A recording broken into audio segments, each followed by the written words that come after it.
Лицензияны ким берет, фамилиясын айтып коюң. Фамилиясын билбейм. Сиз Huggies памперсин 19-дан сатасыз, Мына айтып койсоңуз камерага. 19-дан сатасызбы? Эже.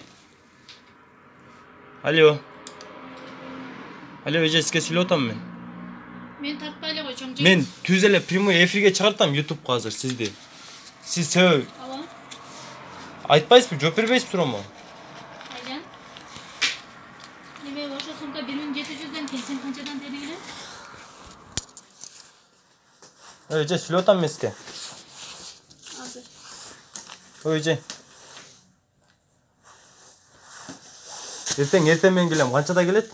Эртең мен 8де келет. 8де келеби? Сиздин фамилия атыңыз ким? Менин фамилия атым эмне кыласың? Эртең келип мына эжеден сурап кеттим дейм да. Имею право. Ким? Азыр мен сурап берем. Фамилияңыз жокпу? Жок фамилия. Мына көрдүңөрбү элдер, ушундай кылып саттат. Алдап элди.